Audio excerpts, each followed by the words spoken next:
మంత్రోపదేశం చేయాలి అంటే గురువు గారికి ఆత్మపాదుక అనేది ఉండి తీరాలి, అతనికి దీక్షానామం ఉండి తీరాలి అని చెప్పాను. దీక్షానామం ఖచ్చితంగా ఉండి తీరాలి. ఇక దీక్షానామం ఉన్నది అంటే ఏమిటి అర్థం? ఆ శ్రీ విద్యలో ఉన్నటువంటి మంత్రాలన్నింటి మీద అతనికి పట్టు ఉన్నది, అది అర్థం అక్కడ. దీక్షానామం ఇచ్చారు, మహాపాదుక ఆత్మపాదుక కూడా ఇచ్చేశారు అంటే అతని చదువు పూర్తయిపోయింది. యూనివర్సిటీలో అతను చదువుకోవాల్సినంత వరకు డిగ్రీలు తీసేసుకున్నాడు, ఇంకేం లేదు, అతను పూర్తిగా చదువుకున్నాడు అని చెప్పి అతని పట్టా ఇవ్వటం అన్నమాట. అది నువ్వు ఎవరికైనా మంత్రోపదేశం చేయవచ్చు అని ఒక ముద్ర వేసినట్టుగా ఆ ముద్ర, ఆ ఆత్మపాదుక అనేవంటి ఆ దీక్షానామంతో ఆత్మపాదుక అనేది ఇస్తారు ఆయనకి. ఇది జరుగుతుంది. అయితే ఆత్మపాదుక లేకుండా మంత్రం చెప్పకూడదు అంటే చెప్పకూడదు.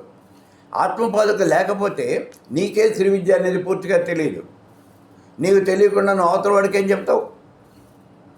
కాబట్టి ఆత్మపాదుక ఉన్నటువంటి వాడు మాత్రమే మంత్రోపదేశం చేయాలి. అయితే మీకు అనుమానం వస్తుంది, ఆత్మపాదుక ఉంటే మాత్రం వాడికి అన్నీ తెలియాలని ఏమన్నా ఉందా? ఏం లేదు. ఆత్మపాదుక ఉన్నంత మాత్రం చేత అన్ని మంత్రాల మీద వాడికి పట్టు ఉండాలి అనేటువంటిదేం లేదు. వాడికి అసలు ఏమీ తెలియకపోవచ్చు, అలాంటివి ఉన్నాయి. అందుకే ఇక్కడ కొన్ని సంప్రదాయాల్లోకి వచ్చేప్పటికీ ఆచార్యత్వము అని చెప్పేసి ప్రత్యేకంగా ఒక దీక్ష ఇస్తున్నాము అని అంటారు. దాన్ని ఆచార్యత్వము అని అంటున్నారు. అంటే మహాపాదుక ఇచ్చినా సరే నీకు ఆచార్యత్వం ఉన్నదా?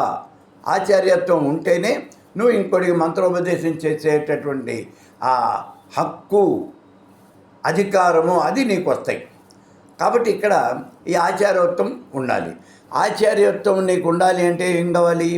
గురువుగారు నీకు అన్ని విద్యలు చెప్పాను అని చెప్పి, నీకు అన్ని విద్యలందు ప్రవేశం ఉన్నది అని చెప్పి గురువు గారు నీ మీద ఒక నమ్మకాన్ని ఏర్పరచుకోవాలి. అలా ఏర్పరచుకుంటేనే నువ్వు ఎవరికైనా మంత్రోపదేశం చేయగలిగినటువంటి సామర్థ్యం నీకున్నది అనే నమ్మకం ఆయనకు వస్తే అప్పుడు నీకు ఆచార్యత్వము అనేది ఇస్తారు. ఆచార్యత్వం ఇచ్చిన తర్వాత నువ్వు ఎవరికైనా సరే మంత్రోపదేశం చేయవచ్చు.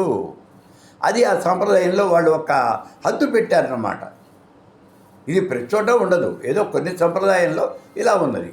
ఈ ఆచార్యత్వం ఉన్నటువంటి వాడే ఇతరులకు మంత్రాన్ని ఉపదేశం చేయాలి, లేకపోతే ఎవరికి మంత్రాన్ని ఉపదేశం చేసేటటువంటి అధికారం అతడికి ఉండదు. ఈ రకంగా షోడశి మహాంతరం, షోడశి తర్వాత మహాపాదుక, మహాపాదుక తర్వాత ఆత్మపాదుక శ్రీ విద్యలో చెప్పుకోవటం జరుగుతుంది.